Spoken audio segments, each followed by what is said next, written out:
Hello అండి. ఈరోజు Covid ఇంట్లో నేను చేసిన ఫుడ్ అయితే చూడండి. బెసమిల్ అనమాట. ఎలా చేయాలో ఒకసారి అయితే వీడియో అయితే చూడండి.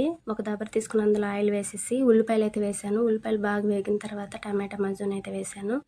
టమాటా మజ్జూను నూనెలో వేగిన తర్వాత ముందుగానే కడిగి పెట్టుకున్న బీఫ్ అయితే అందులో వేసేసాను అనమాట.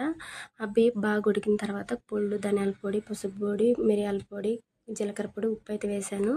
కొద్దిగా వాటర్ అయితే వేసేసి ఉడకబెట్టుకున్నాను. ఈ లోపు అయితే మక్రోని ఉడకబెట్టుకున్నాం అనమాట. కొద్దిగా నీళ్ళు పోసేసి 2 స్పూన్లు సాల్టు, కొద్దిగా ఆయిల్ అయితే వేసేసి నీళ్ళు బాగా మరగనిచ్చి ఒక ప్యాకెట్ మక్రోని అయితే వేసేయాలి. చూడండి, మక్రోని ఉడికేలోపు మనమైతే క్రీమ్ అయితే రెడీ చేసుకున్నాము. నేనైతే ఇలా చేస్తాను. ఒక దబర తీసుకుని అందులో కొద్దిగా బటర్ వేసేసి 2 స్పూన్లు మైదా వేసేసి తర్వాత మార్కెట్లో దొరుకుతుంది అనమాట బెసమిల్ సాస్ అనేసి, అది ఒక క్రీమ్ అనేసి అదైతే వేసేసాను ఒక డబ్బా. తర్వాత అయితే ఒక ప్యాకెట్ పాలు, 1 స్పూన్ చీజ్ అయితే వేసాను. ఈలోపు మక్రోని ఉడికిపోయిందో లేదో చూసేసాం. మక్రోని అయితే ఉడికిపోయింది.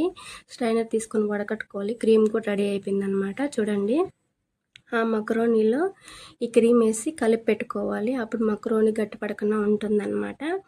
తర్వాత ఓవెన్లో పెట్టే గిన్నె అయితే తీసుకొని ఫస్ట్ అయితే మక్రోని వేయాలి.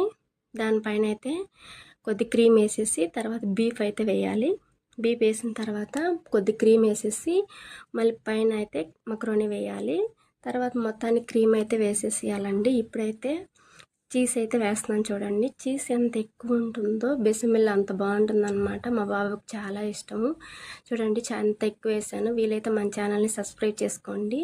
Please watching my videos and subscribe my channel. Thank you for watching. ఫైనల్గా అయితే బెసమిల్ రెడీ అయిపోయింది.